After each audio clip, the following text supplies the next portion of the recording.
tu aurais une fâcheuse tendance à remettre au lendemain ce qu'il faut que tu fasses. Ouais, ce que je pense qu'il faudrait que je fasse. Ou que tu penses qu'il faudrait que tu fasses. Ouais. D'accord. Ok. Et fâcheuse? Parce que? Fâcheuse parce que j'ai le sentiment que ça a des conséquences négatives, notamment financières ou en tout cas en termes de développement de mon cabinet. C'est un sentiment que tu as ou tu en as l'expérience que... Et oui, c'est un sentiment et en plus quoi, il y a des preuves matérielles. C'est ça, tu as des preuves que... Et c'est fâcheux. Oui, c'est Tu te fâches contre toi? Oui, je me fâche contre moi. D'accord. Donc tu fais pas un certain comportement et ensuite tu te mets en colère contre toi. Voilà. Et ça a des effets inconfortables dans la vie professionnelle. Et inconfortable, et en plus ça alimente un processus qui fait que je reste là-dedans. Ça veut dire plus, moins tu fais, davantage plus. À ce moment-là, tu constates que ça produit du rien faire. Ouais. Donc tu es très très actif en fin de compte dans cette immobilité. Parce que quand même tu déploies beaucoup de choses pour que ça n'avance pas. C'est vrai. Tiens, tu es un hyperactif immobile. Voilà, absolument, actif dans l'immobilité. Donc comment je pourrais t'aider?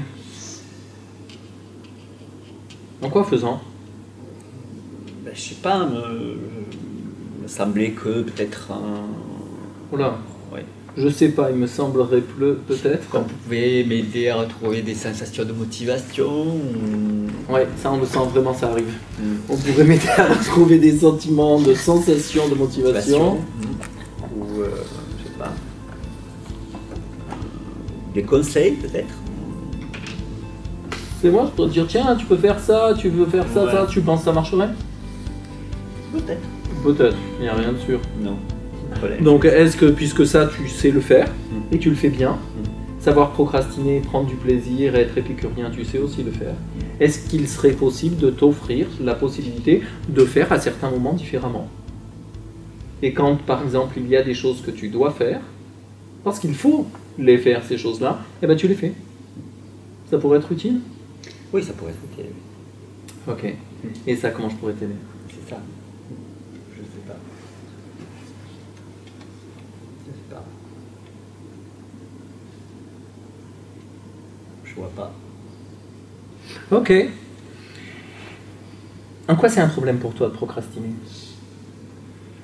Ben justement, on vient de parler un peu du sentiment de gaspillage de temps. Et en quoi c'est un problème de gaspiller du temps? C'est cette course à la vie, avoir le sentiment d'être vivant, de faire des choses. Mais ça, c'est un problème de se sentir vivant et de faire des choses. Ouais. De pas l'être. En quoi c'est en fin de compte, moi je te pose la question, en quoi c'est un problème de ce qui t'amène de procrastiner? Et justement, de ne pas faire de choses, d'avoir le sentiment de gaspiller du temps. Et en quoi c'est un problème de gaspiller du temps? Ben, que le temps est compté, que c'est court, et voilà, et ça m'oppresse ce temps qui passe, et me dire, ben, j'avais envie de faire ça, et je le fais pas, alors que voilà, le temps passe, voilà. Ah oui? Il y a une échéance. Ben, en quoi c'est un problème? Ben, c'est un problème parce que j'aimerais avant que ça soit trop tard de pouvoir dire ben, j'ai fait ci, j'ai fait ça, puisque ça m'apporte du plaisir. Je pense que ça va m'apporter si je... Donc ça vaut vraiment la peine que ça change. Absolument. Tu as attendu, et peut-être que c'est aujourd'hui. Peut-être. Donc je suis assez honoré du fait que tu viennes... En tout cas, c'est une nouvelle chance. Ben oui. Après, il est possible de ne pas la saisir, hein, et de se donner encore le temps, de l'offrir à quelqu'un d'autre, cette possibilité. Moi, je serais curieux de partager avec toi ce changement. Ok.